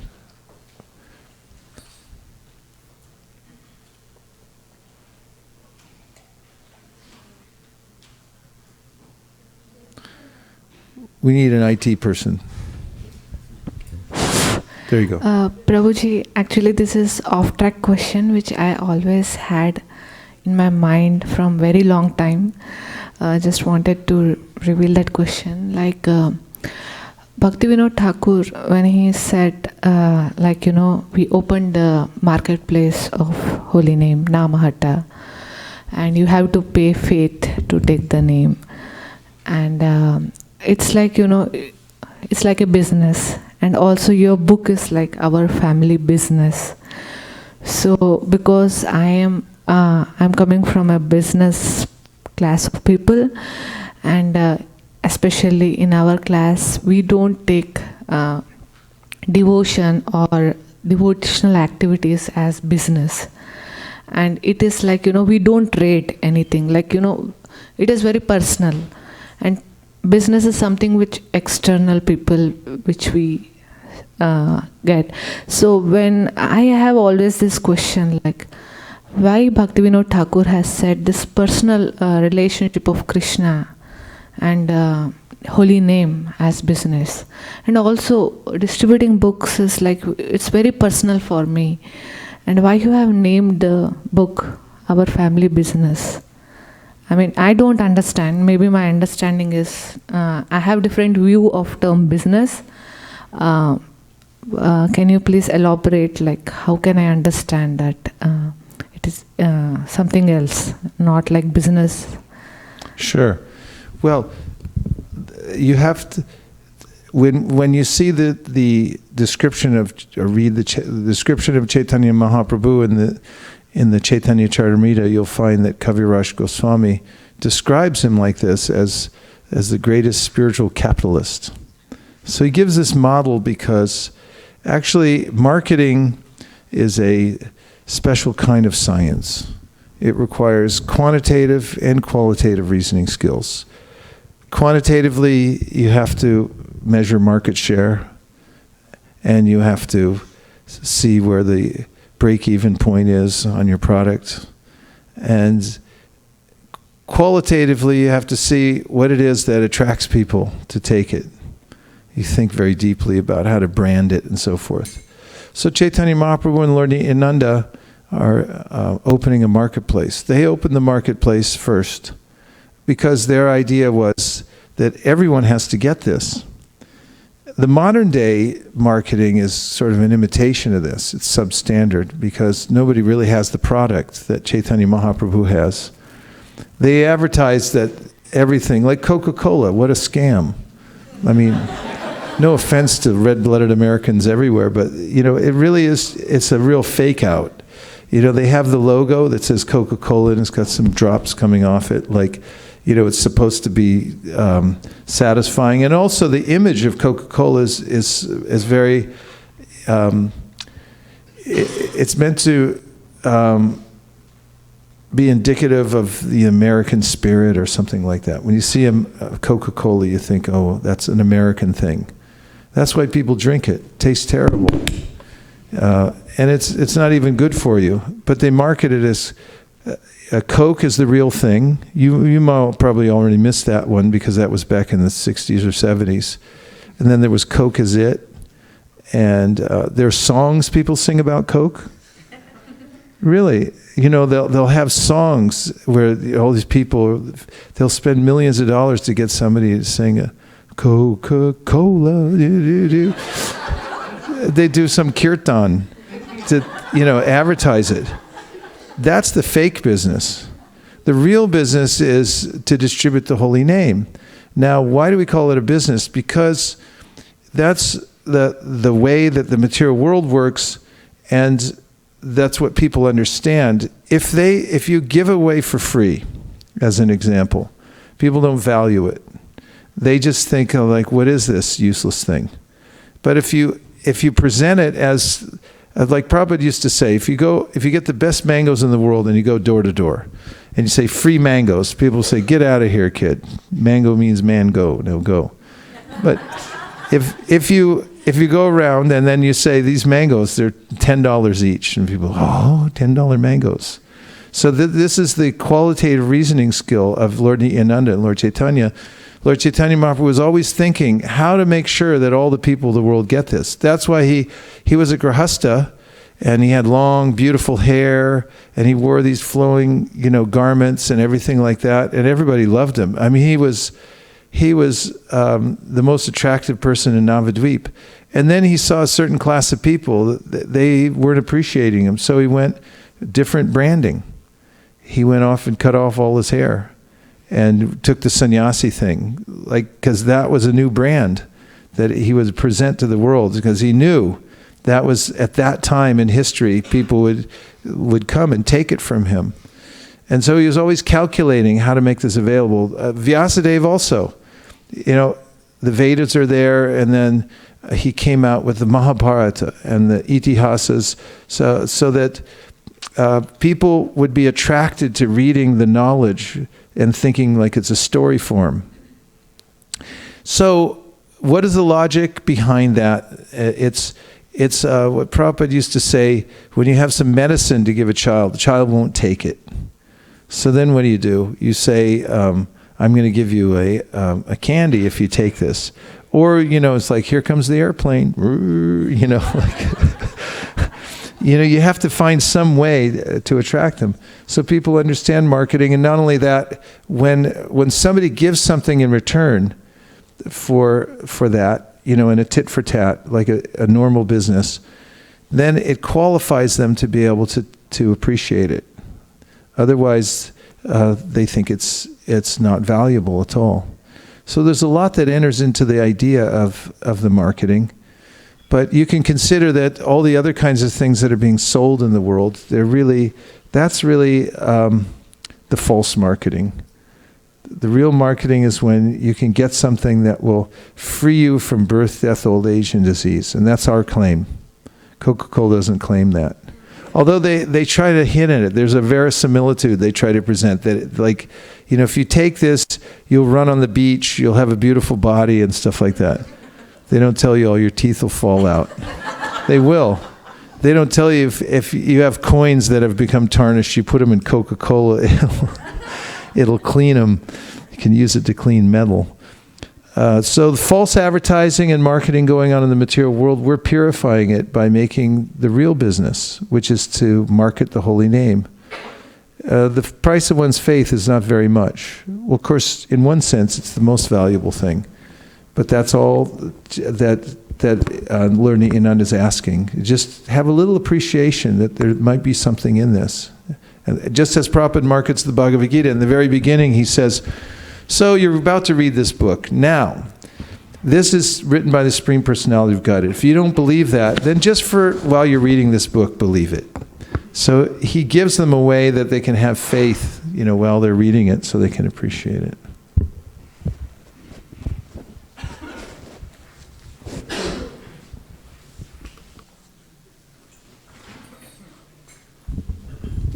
Hare Krishna, Hare Krishna.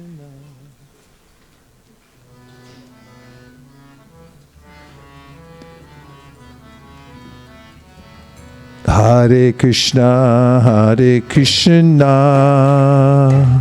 Krishna Krishna, Hare Hare, Hare Rama, Hare Rama, Rama Rama, Hare Hare.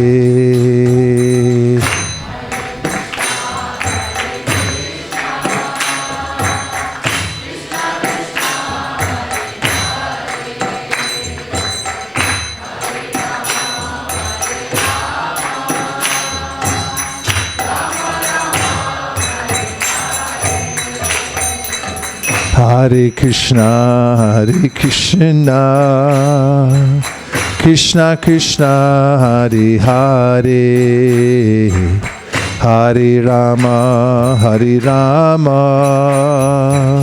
Rama Rama, Hare Hare.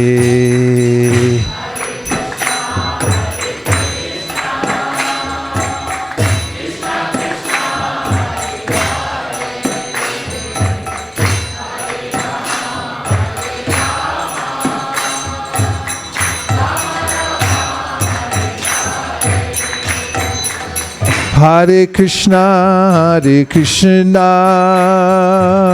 Krishna Krishna, Hare Hare, Hare Rama, Hare Rama, Rama Rama, Hare Hare.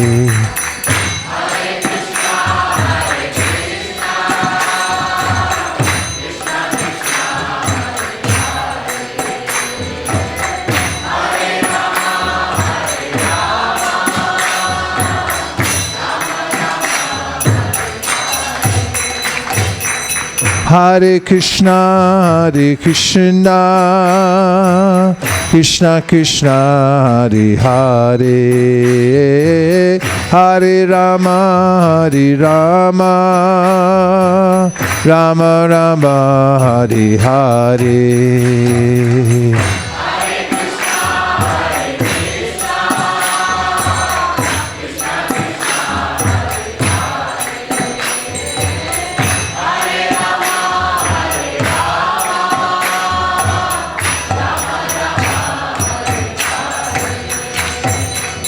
Hare Krishna, Hare Krishna, Krishna Krishna, Hare Hare, Hare Rama, Hare Rama, Rama Rama, Hare Hare.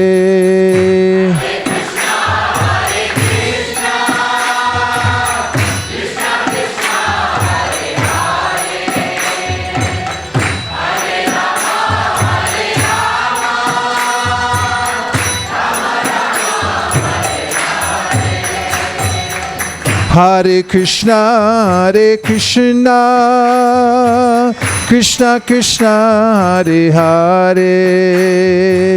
Hare Rama, Hare Rama, Rama Rama, Hare Hare.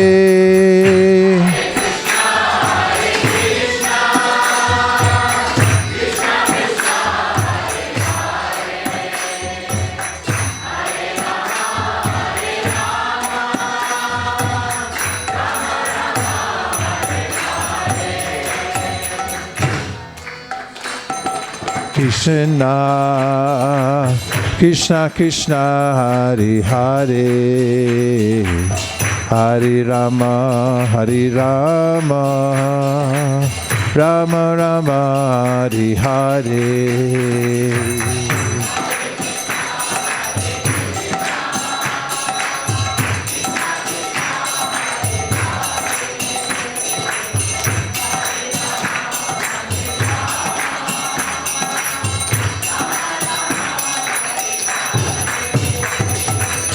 Hare Krishna,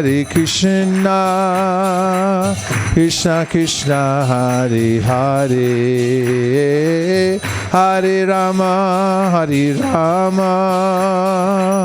Rama Rama, Hare Hare.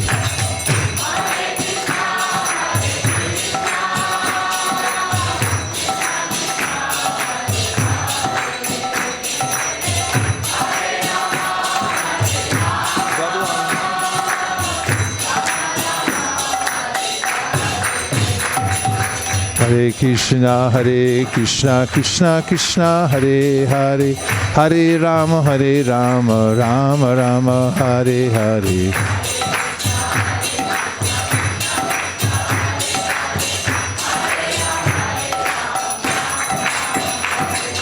Hare Krishna, Krishna Krishna, Hare Hare, Hare Rama, Rama Rama, Hare Hare.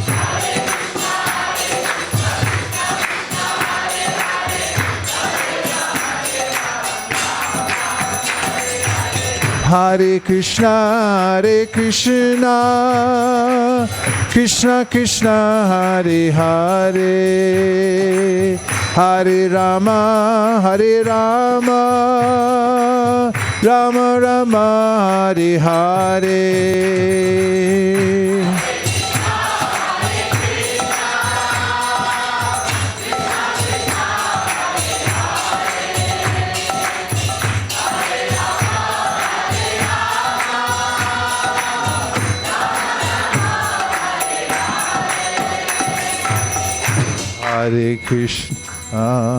Hare Krishna,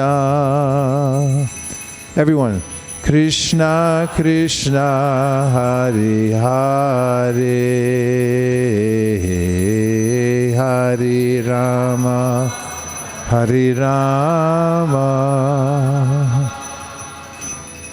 Rama Rama, Hare Hare. Go Premanande. Thank you very much, everyone, for coming out on a Wednesday night. And I have an early plane to catch. I hate to even say it. So I just got back. But once I get back, I'm never leaving again. At least that's my intention. And so please take care of each other. And please take care of Krishna. And please take care of your duties, because ultimately, because you're perfectly aligned in Krishna consciousness, everything that you're doing here is not just for the good of the world, but also for your own good and purification. You're following the footsteps of the great acharyas, like Srila Prabhupada, Srila Bhaktisiddhanta, and all the way back to Krishna. And please pray for us on our journey to Japan. I'm meeting Satyadev Prabhu and Mahaguna and Havi, and Nirkula is coming with me. It's a thing I've been doing since 1979, with a short hiatus in the middle. But I just regret that one trip came right after the other. But I will be back on tax day, or somewhere around then. So you'll all be busy till then anyway, paying your taxes. And I'll see you after that. Thank you very much for all that you're doing, and remember that this is the greatest activity in the world, coming together for Sankirtan and spreading it all over the world. Thank you very much. Hare Krishna. Vanchakalpadurvascha kripasinabhevacha patitanam pavanibhyo vaishnavebhyo namo namaha. And please forgive me for skipping out at this point. Hare Krishna.